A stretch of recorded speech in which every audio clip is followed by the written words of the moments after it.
आजची गोष्ट आहे जगप्रसिद्ध शॉर्ट स्टोरी लिहिणारे रायटर म्हणून ज्यांची ओळख आहे ते ओ हेनरी यांचे अमेरिकन लेखक आहेत ते.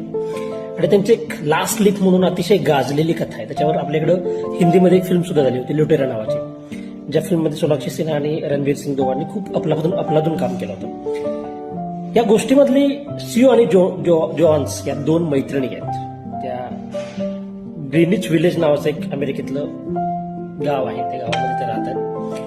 आणि ते गाव खूप सुंदर आहे. टेकड्या आहेत, झरे आहेत, आजूबाजूला हिरवळ आहे आणि चांगले रस्ते आहेत, सूर्यास्त दिसतो.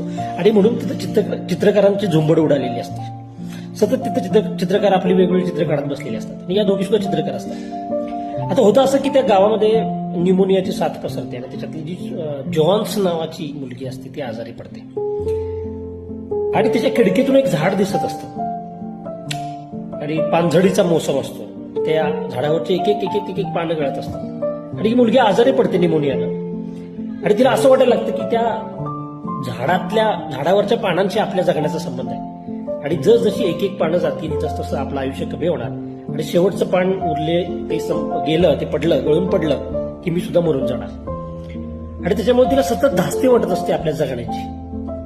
तिची जी मैत्रीण असते सियू ती तिला सांगत असते की असं काही नाही बाई, काय वेडेपण आहे, असं कधी नाही होत. तिला काही पटतच नसतं. ते डॉक्टर सुद्धा म्हणतात रिचीच जगण्याची इच्छा नसेल तर आपण किती ट्रीटमेंट केली तर ते काही होणार नाही. आणि त्याच अपार्टमेंटमध्ये त्याच बिल्डिंगमध्ये एक बर्मन नावाचा म्हातारा असतो जो प्रचंड दारू पित असतो. तो सुद्धा चित्रकार असतो. वयाची 60 पार झालेली असते आणि गेली 40 वर्ष तो चित्र काढत असतो. परंतु त्याला त्याच्या मनासारखं चित्र मिळालेलं नसतं, काढता आलेलं नसतं किंवा एकही त्याचं मास्टरपीस नसतो. त्याचं एकच स्वप्न असतं की मी एक मास्टरपीस काढणार आणि ते माझं शेवटचं चित्र असेल, असं तो नेहमी म्हणत असतो.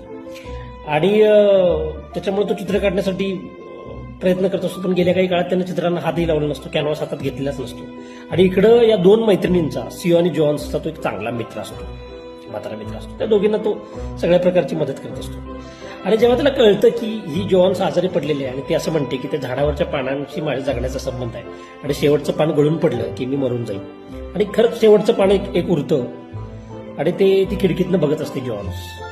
हे कधी गळतं, हे गळताना मला पान गळताना मला बघायचं आहे, माझा मृत्यू होताना मला बघायचं, असं ती बडबडत असते. आणि तो म्हातारा एक दिवस येतो, प्रचंड दारू प्यायलेला असतो आणि तो काय वेडेपणा चाललाय, काय मूर्खपणा चाललेला आहे हा, असं कसं असतं का कधी शेवटचं पान गळून पडल्यावर कधी कुणाचा मृत्यू होतो, हे सगळं थांबवा म्हणतो, मूर्खपणा आहे सगळं. पण ती जॉन्स काय ऐकत नाही आणि ती शेवटचं पान एक आपलं उरलेलं असतं आणि अचानक सकाळ होते आणि सकाळ झाल्यानंतर ती उत्साहानच उठते अचानकच. म्हणजे ती अगदी मरण काळा सोसत असलेली मुलगी, अगदी मरणासन्न अवस्थेत असलेली, आता निमोनियाने मरणार असंच वाटत असतं आणि स्वतः सुद्धा तिला असंच वाटत असतं की शेवटचं पान गळल्यावर आपण मरून जाणार.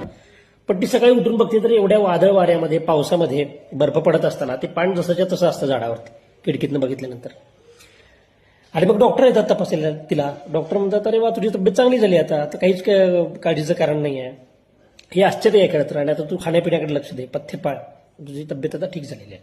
तर ते म्हणतात की डॉक्टर खरंच आम्हालाही वाटलं होतं की हिची तब्येत बरी होणार की नाही, पण आता बरी झालेली आहे. डॉक्टर म्हणतात ठीक आहे मी निघतो जरा, मला खाली पण जायचं आहे. खालचा तो बर्मन नावाचा म्हातारा जो आहे तो प्रचंड आजार आहे आणि तो मरून जाईल असं मला वाटतंय.